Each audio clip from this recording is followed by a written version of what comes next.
Nah, setelah Bapak mengenalkan kepada kalian mengenai benda-benda atau barang-barang yang sering kita temukan di lingkungan kita dan timbul pertanyaan mana yang hidrokarbon, mana yang bukan, gitu kan?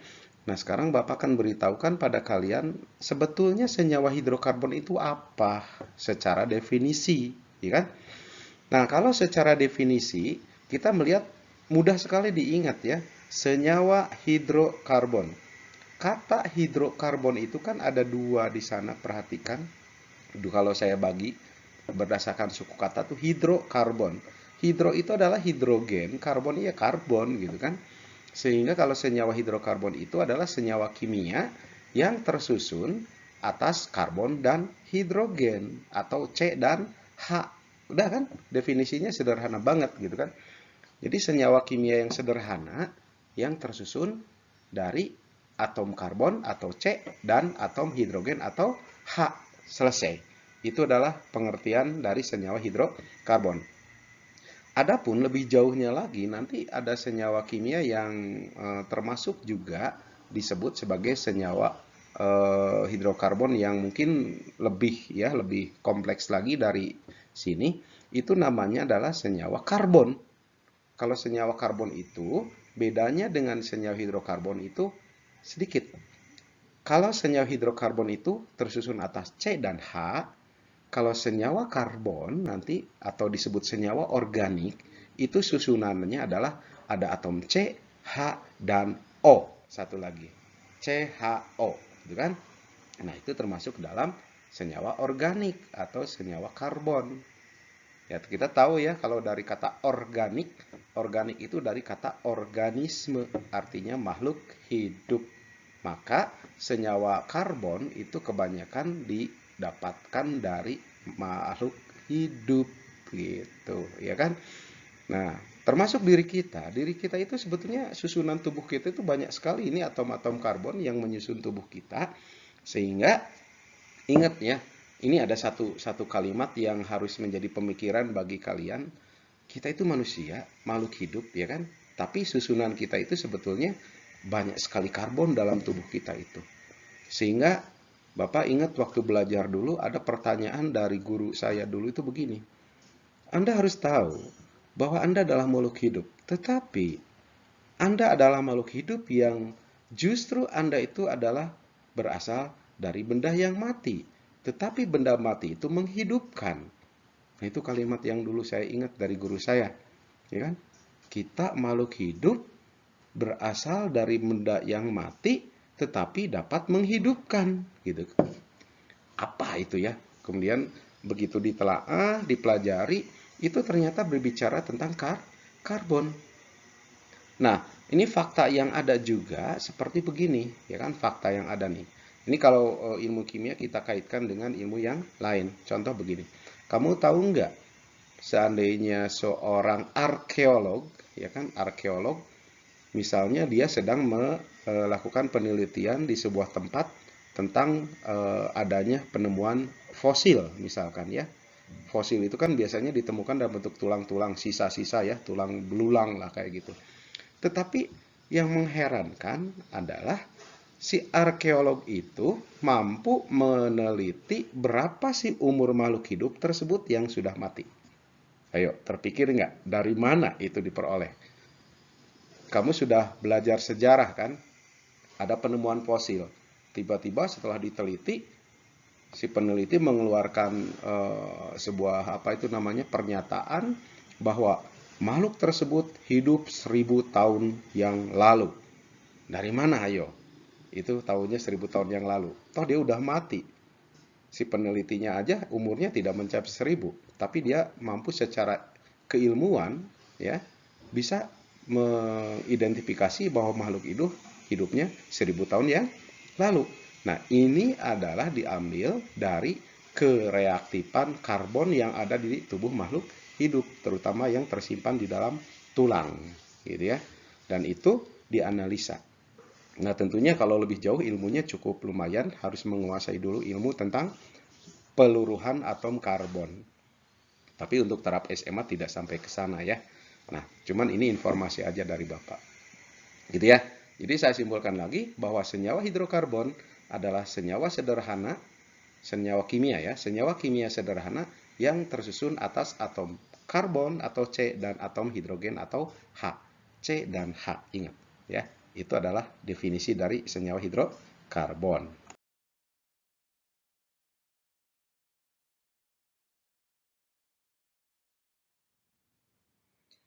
Oke, next ya. Sekarang Bapak akan lanjut mengenai senyawa hidrokarbon. Setelah definisi kalian kenal ya, senyawa hidrokarbon tadi tersusun atas atom C dan H. Nah, sekarang Bapak akan kenalkan pada kalian senyawa hidrokarbon itu berdasarkan jenis ikatan kimianya, ya kan? Nah, senyawa hidrokarbon berdasarkan jenis ikatan kimianya itu terkelompok menjadi 3 kelompok besar. Ya. Pertama, ada senyawa hidrokarbon yang dikelompokkan sebagai senyawa jenis alkana. Kemudian yang kedua jenis alkena. Yang ketiga jenis alkuna. Sangat mudah ya untuk diingat. Ini keluarganya al ya. Alkana, alkena, dan alkuna. Ya kan? Nah itu. Ini berdasarkan jenis ikatan kimianya. Ya kan? Nah nanti kalian Bapak ajak ya untuk sedikit mengenal dulu lah. Walaupun masih dalam taraf kulitnya yang kita kenal ya. Alkana seperti apa, alkena seperti apa, alkuna seperti apa. Kita lihat perbedaannya secara teori kimia, ya kan? Itulah jenis ikatan senyawa hidrokarbon yang ada dalam jenis hidrokarbon berdasarkan jenis ikatannya. Ingat ya, ada 3, alkana, alkena, dan alkuna. Sebuah pepatah mengatakan, tak kenal maka tak sayang, ya kan? Nah, tadi Bapak kalian udah ajak kenalan kan mengenai senyawa hidrokarbon yang dilihat dari jenis ikatannya. Ada 3 kan, alkana, alkena, dan alkuna. Nah, sekarang kita lebih mendekat lagi ya. Kita lebih mendekat lagi ke si alkana dulu ya. Kita lihat. Nah, kalau alkana itu apa sih sebetulnya? Alkana itu adalah merupakan senyawa hidrokarbon yang antar atom karbonnya berikatan secara tunggal. Kamu perhatikan di sini contoh yang simpel yang Bapak berikan seperti ini gambarannya ya, contohnya. Nah, ini antar karbonnya itu selalu berikatan tunggal. Perhatikan misalkan karbon yang pertama ini berikatan dengan karbon yang kedua ataupun yang ketiga dan seterusnya. Coba lihat di sini ikatannya tunggal, ya kan? Nah, ikatannya tunggal. Ini juga berikatan tunggal. Di ikatan tunggal itu cirinya dilihat stripnya hanya 1 gitu kan. Nah, ini juga ikatannya adalah tunggal. Nah, hal yang seperti ini adalah termasuk kelompok senyawa alkana. Kenapa ini berikatan tunggal? Ini akan lebih kita kupas nanti di dalam kekhasan tentang atom karbon. Gitu ya. Nah, ini adalah ciri dari senyawa alkana. Oke. Bisa dipahami ya. Lanjut ke alkena sekarang ya.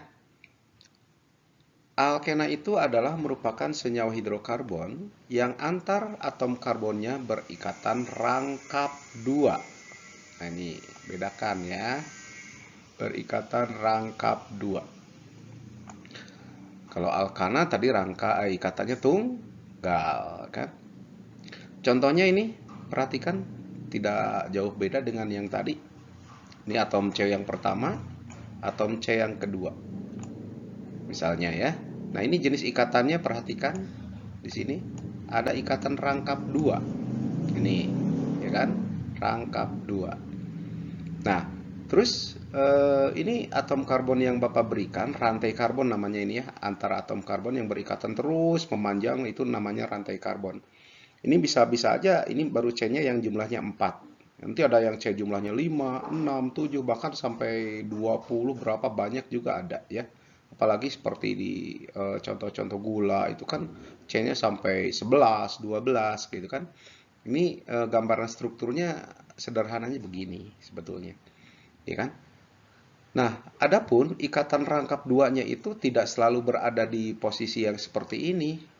Bisa aja di posisi yang seperti contoh di bawahnya nih yang kedua.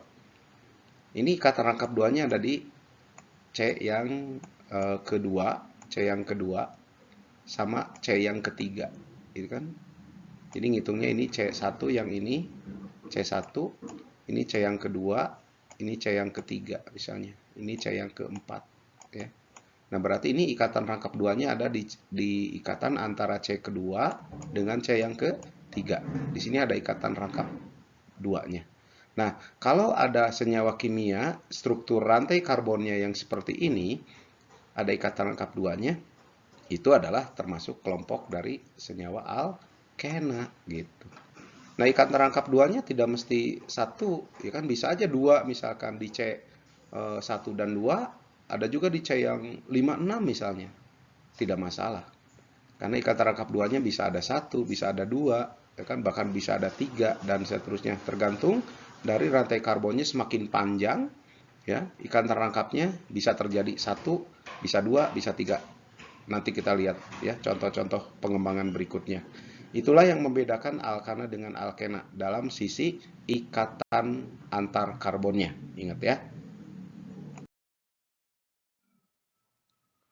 Baik, kita lanjut yang ketiga ya. Jenis untuk kelompok alkuna. Ini konsepnya sama ya dengan alkana alkena. Perbedaannya tetap berada di ikatan antar karbonnya. Kalau di sini untuk alkuna kuncinya adalah ikatannya rangkap 3. Itu ya. Jadi antar karbonnya terdapat ikatan rangkap 3. Seperti contoh yang pertama ini. Nah, ini ada ikatan rangkap 3-nya. Ya, antar karbonnya ada ikatan rangkap 3. Atau contoh yang kedua, ya, yang ini ikatan rangkapnya di sini misalnya. Rangkap 3-nya. Udah ya, bisa dipahami kan? Bisa kamu bedakan ya dengan alkana maupun alkena. Jadi ada ikatan tunggal, ikatan rangkap 2, dan ikatan rangkap 3 antar karbonnya. Itu yang membedakannya.